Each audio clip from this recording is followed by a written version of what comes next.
everyone, and welcome to the Dragons, Gazelles, and Unicorns podcast. I'm Rosemary Truman, founder and CEO of the Center for Advancing Innovation, and the founder and CEO of Ignite Social Impact. Today is the Freedom from Fear of Speaking Day, July 2nd, and for sure, April Roy is the epitome of that. I am absolutely thrilled to have her on the podcast today. She is the fearless leader who has created a company called femPAQ.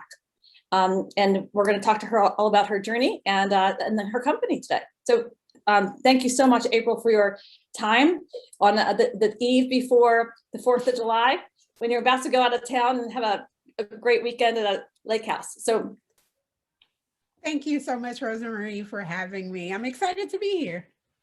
Well, we're excited to have you. So can you just give us a bit of an overview of your background and journey? You have a really interesting So my entire life, when I was growing up, I wanted to be a doctor. That's what I said I was going to do. That is what I set out to do. I went to Xavier University in New Orleans, which is known for getting African Americans into med school. So they were my first pick. Got in, so excited. And so, yeah, I went to school to be a doctor. I think I got into end of my junior year, and was drawing clothes on my professor. He always wore the same goth shirt every day, and I hated it. And I also worked at a children's hospital, and I got to see firsthand what it was like to be in the medical field. And I knew that was something I couldn't handle emotionally. I would pass by kids' room in the burn unit or cancer patients or NICU, and I would just cry, or I would go visit the kids and leave out and just cry because it was just so sad to see. And so I was like, yeah, I don't think I can be a doctor. I don't think I can tell someone that their child has cancer or their child died.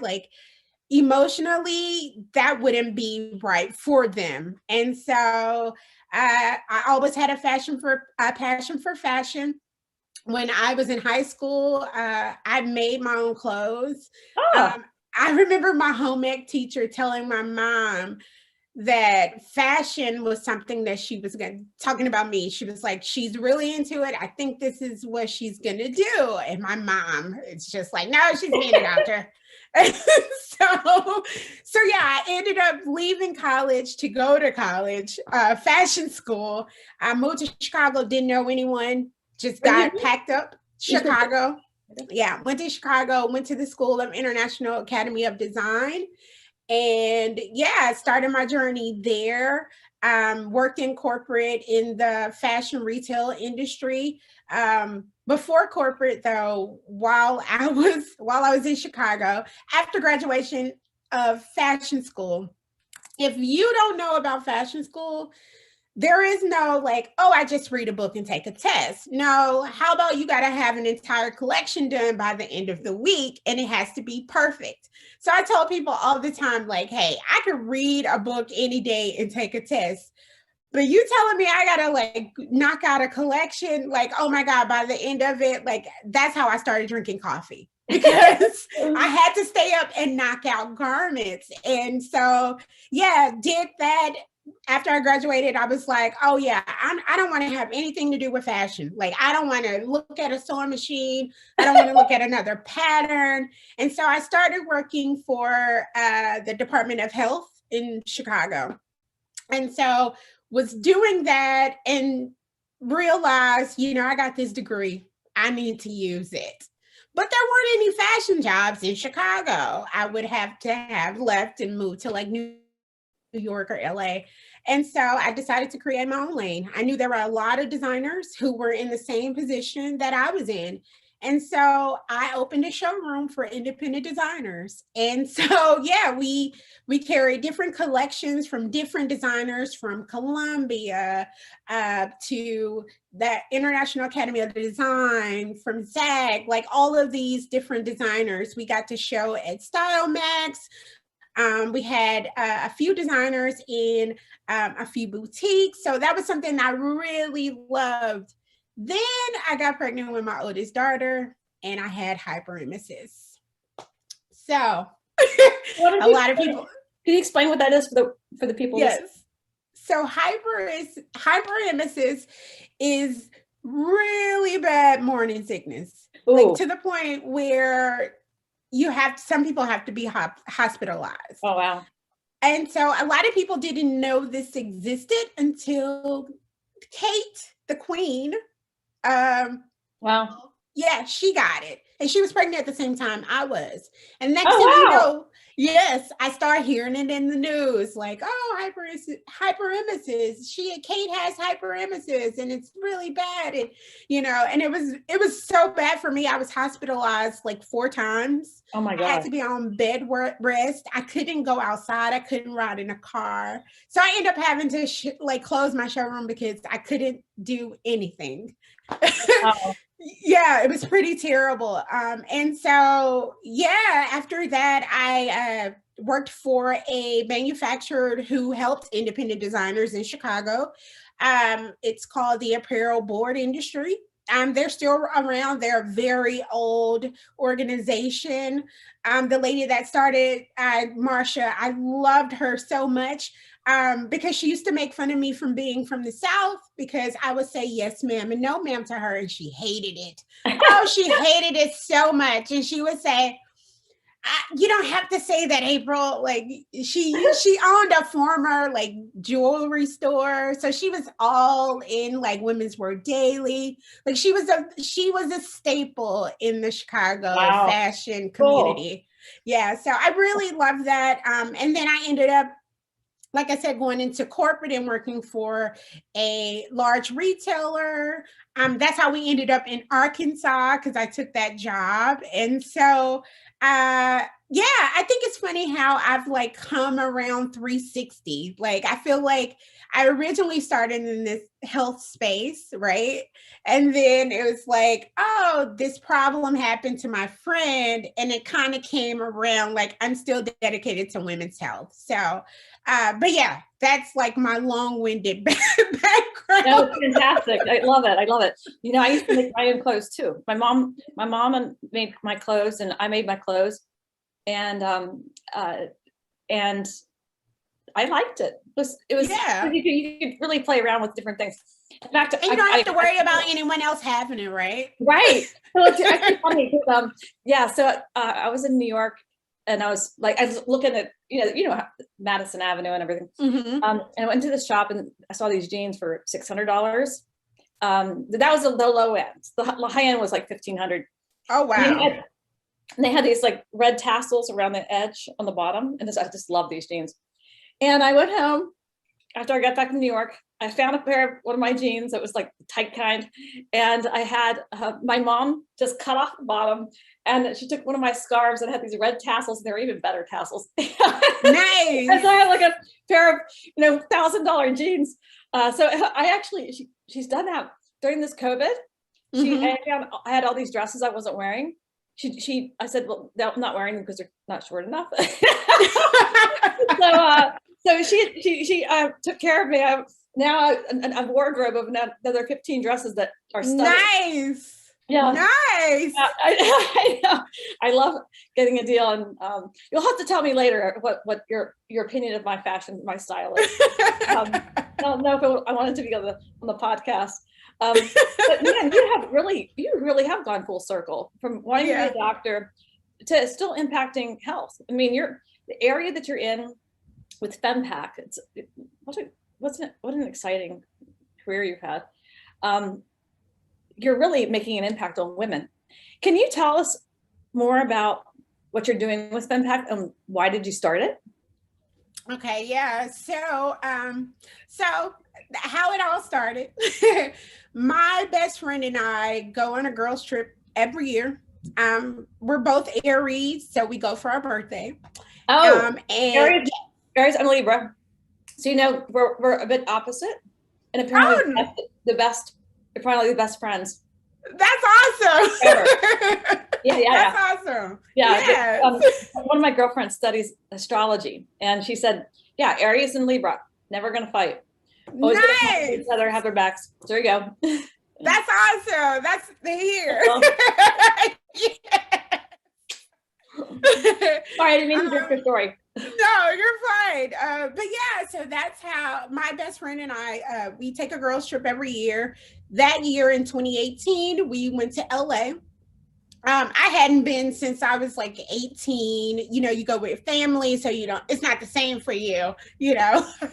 And so we were there, and my best friend she lived in New York.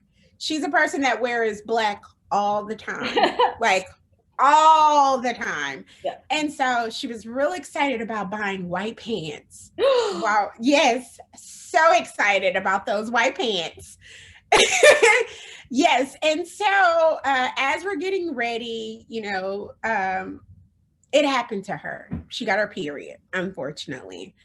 And so luckily our Airbnb was close to like a Walgreens and CVS. So we knew we could find something convenient for this unexpected problem. Mm-hmm. And so we brushed right over. And I remember her complaining about like not having a proper underwear and needing to find underwear, and us looking for like a brand that she liked, but they didn't have her brand. Nothing was like organic. Yeah, it was just like all over the place. And I remember her yelling about like the bulky pads she chose and how she didn't have room in her suitcase for them. And it was just this whole big thing of her like buying all these things separately. We could, you know.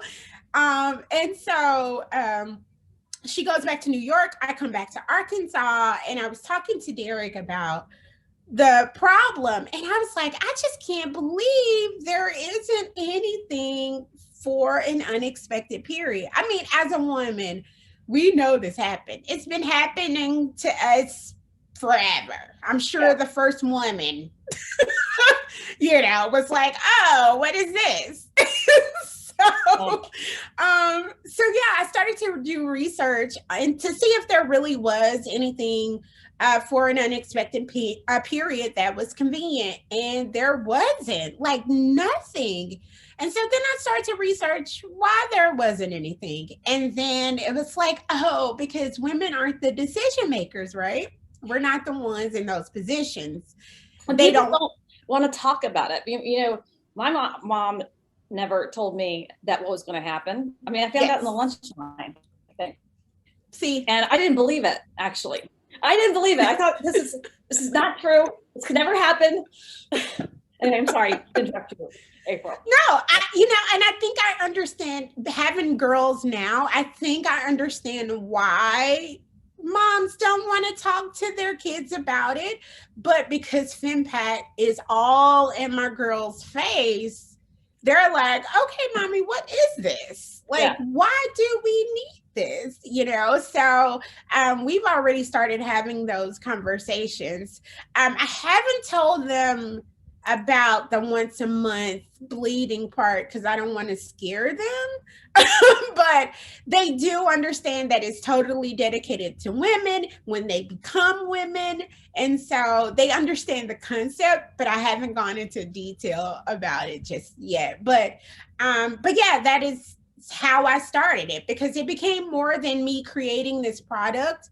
It became a movement to create period equity in every space that women exist, because we now have to step up and talk about this because it's not being talked about. And because we're not talking about it, what anxiety and trauma and, girls and women are losing because of something that naturally happens, you know? And I think to myself about how many women would have been in more power because it's kind of confidence wrecking, kind of soul crushing. I mean, if you're in a situation, because I have been in front of at least 5 boards of directors of the Fortune 100s, and I'm sorry, we'll take a break. And then, what's up with Rosemary? Well, I think it's time for a stretch break. Yes, and make sure that everybody can have a rest from the topic that we're talking about because it's so difficult. Yes. And I loved my white trousers too until that happened. Yeah. The worst one for me was on the altar. I thought I was just going to die because I had to sit down at that part. It was like a mass, and had to sit. And it's like there's kneeling, there's sitting, there's standing. But at that time, I had to sit, and I was like, I can't. It was I just got my. Yes. But it wasn't just a little. It was, we all know what can happen. So when did you start femPAQ? What was what year was it? It was 2018. As soon as I got back from my trip, I went to work. Wow. Like I immediately. That was a big impact on you then. Yeah, it was. Because I started thinking about all of the conversations I had my entire life about getting your period while at work. I remember me and my aunts and cousins played a game when I was younger, and we had to give 3 answers, right? 3 scenarios. 1 was real and 2 weren't. And I remember my aunt telling us these things, but one that stood out to me was her getting her period while at work. And she was so embarrassed because she flooded her pants that she waited until everyone in the office left before she got up from that seat. That happened at an oil and gas plant. Oh my God. To me, because I was like, I don't know what damage I've done here. And I better clean it up or hide it.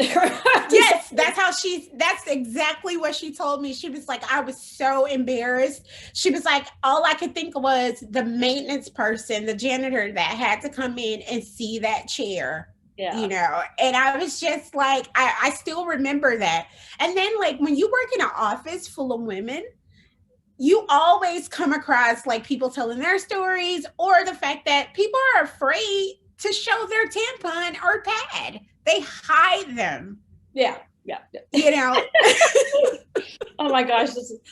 And the thing is that people don't really realize that some people are like clockwork and some people are not. And yes, I'm like 6 weeks, 8 weeks, never 4 weeks. Yes. Always a surprise, no symptoms. So I almost, I had girlfriends who, they had the cramps and everything. And I kind of wish I had that, because then at least I knew what to prepare for, but I just had no warning. Yeah, I was the same way. I wouldn't get cramps until it would actually happen, and it had to be on for a little while. So it wouldn't be like immediately when I got my period. It would be like maybe an hour or 2 later when I was like, my pants are ruined. It's just like you think about all these things and all of these people. I got my period at a trade show once when I was in the fashion industry. And luckily I had on black pants and a black jacket because I couldn't leave the booth. Where was I going to go? Like, oh my gosh. Yes. And so my friend came to pick me up, and she had a towel in her car, and I just sat on that towel, and I was just like, thank you for coming. Like, I didn't want to have to ride the L like this, but luckily she was like, oh, you can't see anything. You got on black pants. She's British too, so like she's very nice. Very nice. I love the Brits. They also make light of everything. It's like, she's like, oh no, it's fine. Well, you have an amazing circle of friends. So I have a question for you. I mean, you've been working on this. Why don't people want to talk about it? Why do parents? So you said that you kind of know now because you're a parent. I don't have any children, so I don't. I believe that would be transparent because I'm a pretty transparent person. But why do you think parents are just afraid of scaring their children? Or I don't think it's because they grew up and they were embarrassed about it, so therefore exactly. No one ever taught them or told them how to tell their kids about this situation. So I think it passes down from generation to generation. Like my mom never talked to me about, my period. I learned from the weird video they showed us in like 5th grade. Oh, really? Wow. Yeah.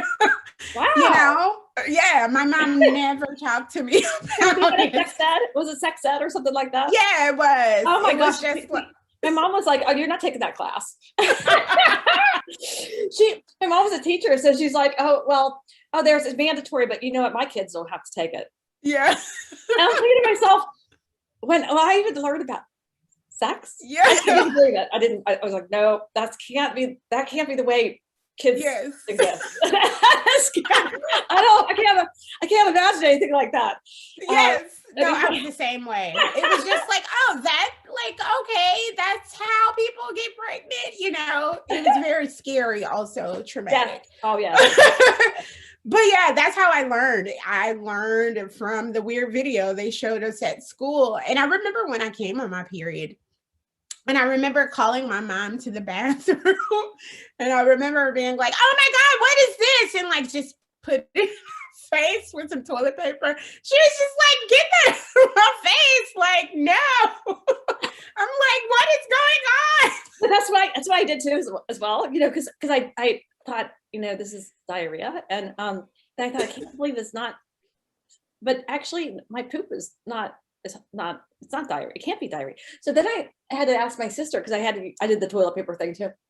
And my sister had to really explain it to me in like detail, because this is what you do, you know. I think my mom would have been mortified if she had to. Mom is not watching this video. Thank God for Bridget. Yeah. So Bridget, you saved Mom from having to tell me. Bridget's a saint. So you know, you have made significant strides. You are the darling of many people's eyes, including mine. I think you're making such an enormous impact about making a topic that's not accessible to people. You're not afraid, you know. I mean, you exude confidence. You take hold of the, you know, the situation and all of the challenges that you could have faced. You are extremely transparent about it. And I'm very, very proud of you. You just, you know, winning award over award, just won another one this week. Congratulations again. Thank you, you're quite so phenomenal. Sweet. Yeah, you're kind of an idol for many. No, that's so weird. Yeah. No, thank you. But it's so weird for me. Like, it's so when people come up to me and like, oh my God, I know all about femPAQ. Oh my God, you're April Roy. I'm just like, yes. Like, that is, you know about femPAQ. Oh, and by the way, let me just say this to the world. April Roy is raising money on ignitesocialimpact.com. It's a first crowd equity platform to democratize impact investing. And so if you care about what she's doing, which every woman on the planet who lived to be 13 would, and every single person on the planet has a story, put that $100 or $1,000 or $250,000 or whatever in her account. Like, join the PAC. Yes. Join the PAC. Yes, join the PAC. Well, do you have a picture? Do you have a verse? Can you show it to the You people? know what? I am in another room. It's okay. Go get it. I don't have one. Do you want to go run and get one? Yes. Sure. While April's gone, let me just tell you some fun facts about April. She's probably the most gregarious person that I've met. She's always kind and thoughtful, always identifying good things to say about other people. She truly exudes some of the best values that I've seen in a person and in a startup. And she's tenacious. I met her as I presented at a fintech accelerator, and she sat in the front row. And as soon as I was done with my presentation, she and I chatted for a very long time. And I knew that her company is going to be extremely successful. And it's, you know, because of her and her her willpower and her grit. She's got the key ingredients for truly making an impact on the world, and she already is doing it. I know her. Hopefully, her fan base is watching. That was in Arkansas when I presented. We were doing a project with the Walton family. The project was called SCALE, which stands for Supply Chain and Logistics Enterprises. And we invited a bunch of people into this accelerator, and she became part of the program, the SCALE program with the Walton family. And I'll let her tell you more about all these competitions that she's won. So thank you for being patient. You're going to love what she's got. And I would also love anybody who wants to make comments on suppliers that she may be able to use, like Victoria's Secrets and so on, as part of her box. So I told some stories about you, April, while you were gone. You can listen to this and find out later. I think I heard you. I had my headphones in. Oh, okay. Right. So you know they're all that. Sweet. So this, you probably can barely see it because of but this is our kit. And so this is what's in our kit. You see one pad, one panty, one tampon, one panty liner, one wipe, 2 tablet ibuprofen, and 1 dark chocolate mini for cravings. It is sustainable. It is all organic and natural. We chose ibuprofen because a friend of mine is an RN and a doula. And we talked about really strong periods and heavy bleeding, and how ibuprofen is better for heavy bleeding than anything else. But we are looking to create a ginger chocolate to help with nausea, so that we can make the entire kit all natural, all organic. Oh gosh, that's a very good point about the nausea, because I've never been that way, but occasionally I'm nauseous when I'm hungry, and when I'm really hungry, I feel like I'm going to throw up, and there's nothing in my stomach. That is so I'll tell you this, that when you're hungry and dehydrated, it'll make you nauseous to that point. So when I had hyperemesis, the reason why I was sick for so long also was the fact that I couldn't eat anything because I was so nauseous, and that made it worse. Yeah. Oh, wow. Not eating. Yeah. Oh, so I still get nauseous to this day. Like sometimes I have to remind myself to eat because I get to working. You just get so caught up into what you're doing, you forget to eat. And so, when I start getting nauseous, it's like, oh yeah, I need to eat some food. Oh my gosh. So today, this is probably not a good thing to say, but I'll be just, I'm pretty transparent, you know me. So I had to get a physical because I haven't had a physical for a long time. Long time. But my mom told me I should do it. So look, my mom still. But I had to fast until 9. And I wake up and eat breakfast at 5:30. So I roll out of bed starving to death. And if I don't, and I was about to, the guy who's going to take my blood, it's like 10 o'clock, right? Because I got the physical, then you get the blood taken. And he said, well, your insurance calls for whatever diagnostics, not one or the other. And we want to make sure that the insurance covers all these different things that they're going to test their blood for. And they said, I need a few minutes because I need to swap out the coats. And I was like, dude, my hand is going to be gone, or your hand is going to be gone. If we all get down to business very quickly, because I am starving. And I should have brought some food with me so I could have had it in the car on the way back. I didn't do it. I was like, that was really, I'm a pretty dangerous woman right now. Or put some crackers in your purse or your car and just keep them there just in case. And normally I'm very prepared. We were talking about your girlfriend who needs a certain kind of everything. I'm a certain kind of pepper person. So like pepper and sauces. So in my purse are a series of different kinds of peppers, like Szechuan peppercorn, wild peppercorn, Szechuan peppercorn.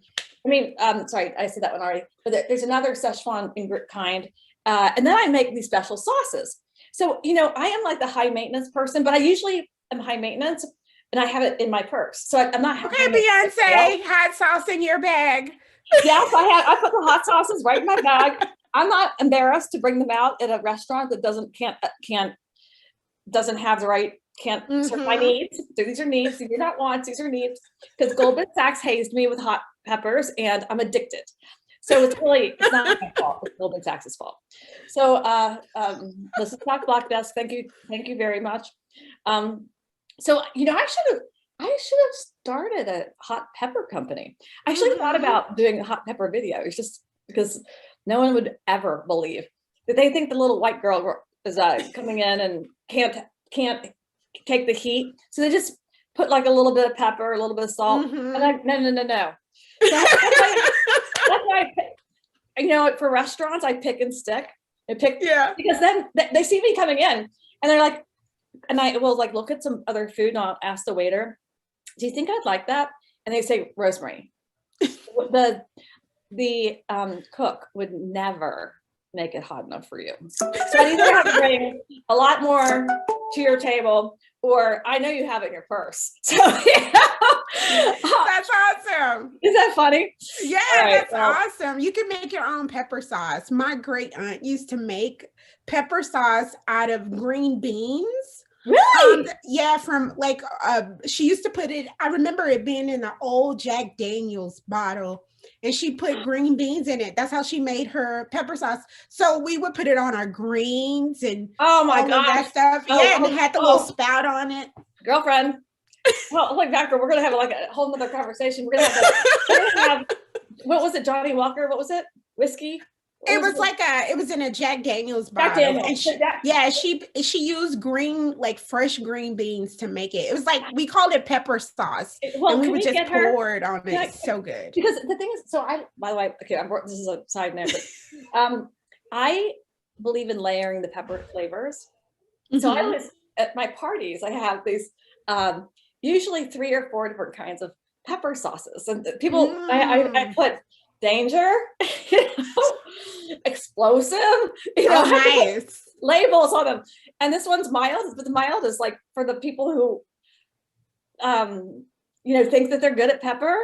Yeah, mild, you know. So, I don't think I would be able to handle it then. Derek probably would love it. I'm not a ghost pepper person. Like I can't eat. Ghost peppers. I can do a little show and tell with my ghost peppers, but I'm like, there's this container I have this big. I ate this much in 3 days. I have to contain myself, you know. So okay, I'll show you. All right. That is so funny. All right, we're getting serious over here. Okay, so this is called the numbing pepper. This is Szechuan peppercorn. Oh wow! I ate 3/4 of this morning, and then I had a dump of this. Well, that's after I had got back from the doctor. Oh wow! This is so good. This one's good. Next time I see you, we'll be partaking in this. This is a Korean pepper. Of course, you gotta have these. These are Thai, and that's the fresh ones. This one's really good. It's really funny. Introduced me to this, and it's hot. You and all of your peppers. Oh my God, Rosemary. Oh, there's one more. Okay,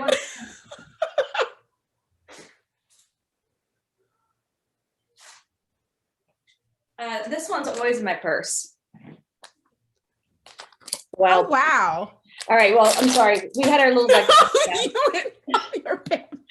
now everybody knows about a whole distinct version of right. So I get traumatized when I don't have all my pepper ingredients, and your girlfriend got traumatized when she didn't have all of her ingredients. So I should have been compelled to start a pepper company. So I'm going to do that now, because the whole world should know about the fun world of peppers. All right. So side note, because it's going into the 4th of July, we have only 7 minutes left, and I want to what would be best for you right now, April? What do you need? Customer acquisition. So our company basically helps other companies to create period equity in their spaces by providing our product to their employees or customers. And so we are encouraging all companies to join the PAC and help their employees stand for women, because why should I have to go home because I don't have adequate menstrual hygiene care when the company I should work for or I work for should provide those things? Because think about this. Mm-hmm. Presentism and absentism are two major factors when you're on your menstruation, right? And especially just being lack of productivity because your mind is focused on something else. Exactly. So that's 20. If you think about a month, right? Normally it's once a month. It's 1 week a month. So that's 25% of the time for all women. Yep. So do that math. Exactly. That means 25% of the time, women are freaked out because of this. They don't have all the right supplies. And so when you go into the men's bathroom, what do they have? These like little things you can pee in, right? Yes. To be easier for the guy to, yes, do his business. Exactly. There should be ways for women to be able to take care of things. Exactly. And people think, oh, well, don't they have like the tampon and pad dispenser in most like bathrooms? And it's like, okay, if they do, it's usually empty. Yeah, it's empty. And also if they do, you can, even if you don't know what's in it. Yeah, you don't know what's in it. And also you need a quarter. Like or whatever, 50 cents. Who has coins?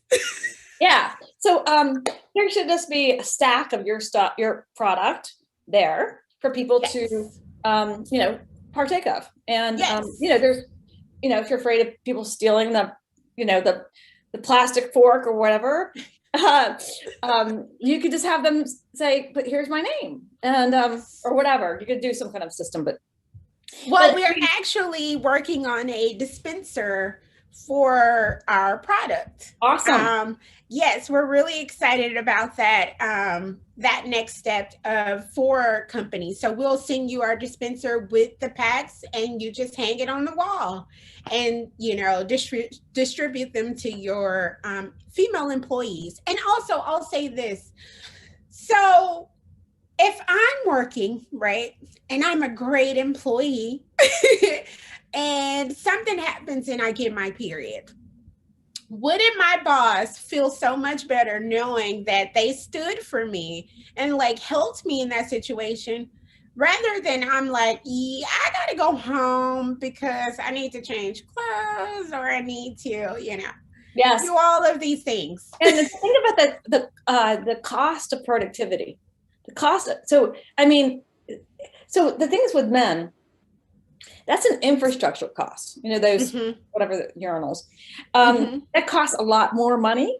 The material impact of the cost of what you have is it's actually negative because negative cost because you're improving productivity so much that you it's negligible. The infrastructure cost of the urinals is I don't know. I don't know.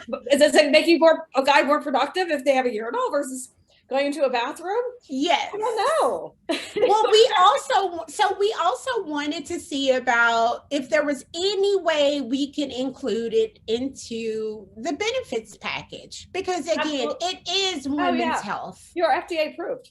Yes, exactly. So we're wanting to see if companies would include this in their benefits package for their employees, and how much morale, how much would it go up knowing that you got my back? Oh, I definitely have your back, right? Isn't that how people work? Absolutely. When I was, I think about this, these little tiny things, because I have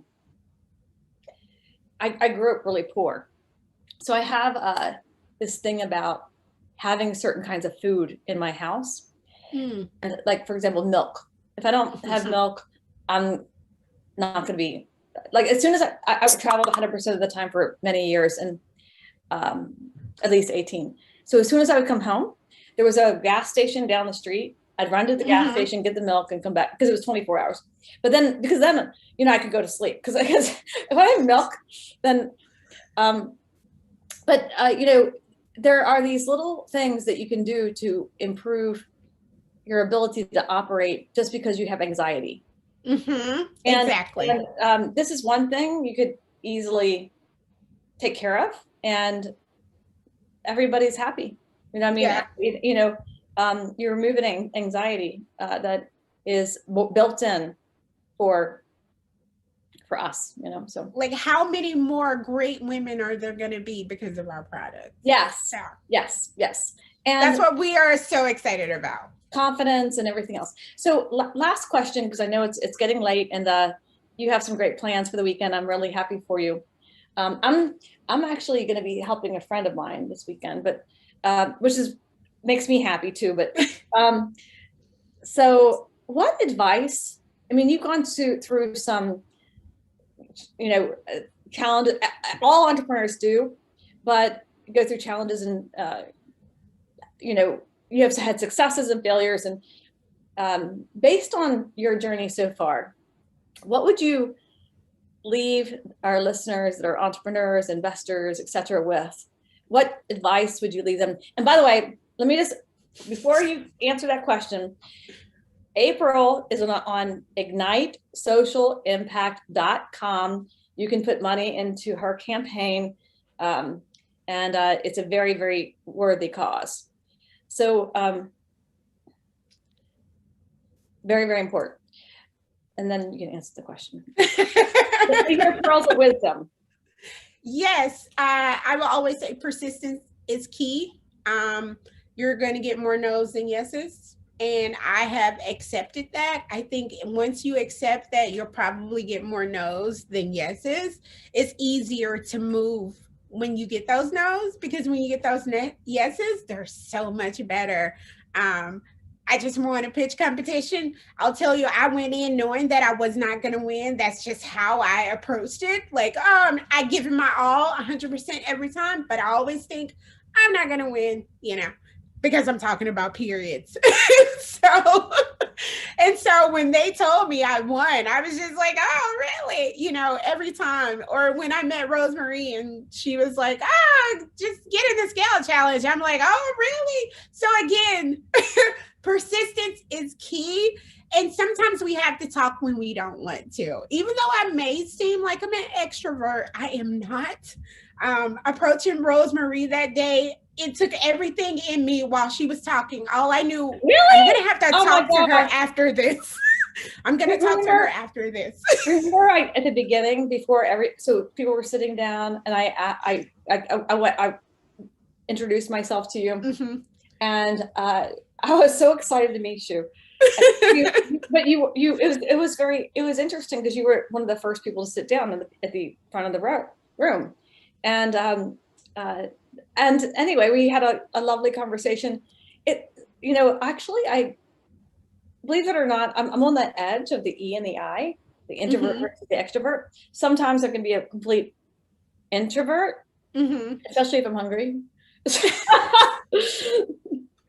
I'm an extrovert after I've had a margarita. Right. I think we all get that liquid courage, you know. Liquid courage. My gosh, we had like, is that a term? Is that a term? Yeah. I've never heard that before. Listen, okay. Well, you also said you never saw South Park. No, I never had heard of Friends. No. And also, what is that movie that everybody in the whole world seen but me until last week? It was Pulp Fiction.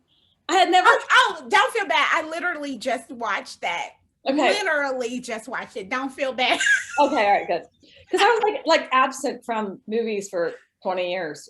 Yeah. Because I just was working my buns off.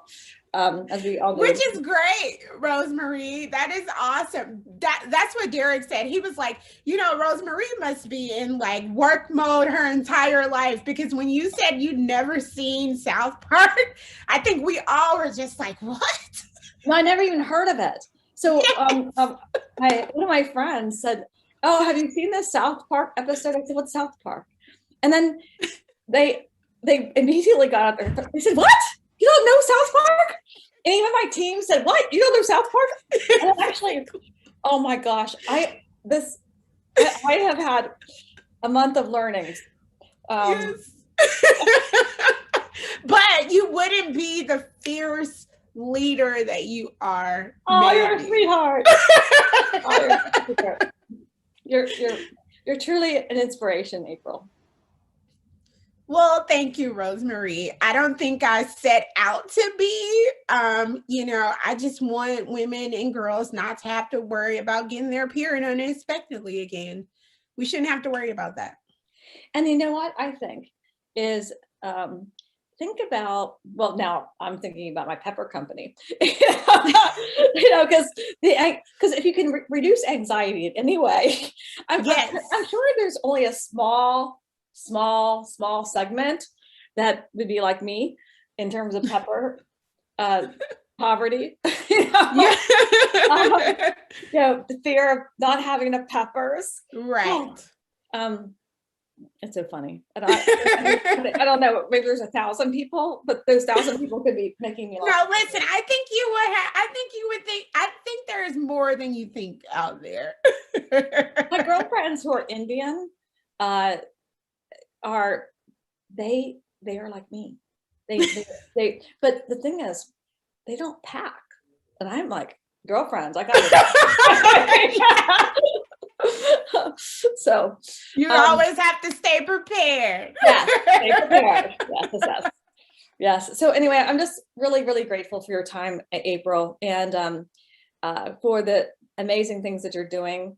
And as April mentioned, the most important thing is to be tenacious and have that grit and keep going and be prepared for no's, because you have more no's than yeses. I tell the story sometimes. I don't know, probably tell the story maybe 3 times a year. But when I was graduating from college, I only wanted to work for Goldman or McKinsey. McKinsey told me 100% times no, because at the time they only hired MBAs, and Goldman told me no 145 times. Oh, and wow. Because I didn't have an MBA. But I graduated with high honors and a bunch of magna cum laude and stuff like that. So like I had a master's, I had a thesis that was published. But the 146th time they said yes. Nice. So, I was the first analyst hired without an MBA. I mean, it's like a little, so you have to continue to be tenacious and realize that, you know what, you can always turn a no into a yes. Yes. And even if somebody said no that many times, there's a yes behind it. Yes. If you get to the right person, you have the right message. And I will say this, every successful person I have heard say the same thing about being tenacious. They said that they didn't plan to be where they were, but they just never gave up. And they just so happened to end up there. Yeah. So yes, I will always say that. And I would say this again, join the pack, visit Ignite socialimpact.com and invest in period equity for all. You said it all, April. You have a fantastic 4th of July weekend, and very grateful for you. Thank you so much for having me, Rosemary, and enjoy your holiday as well. Thank you. Bye. Bye.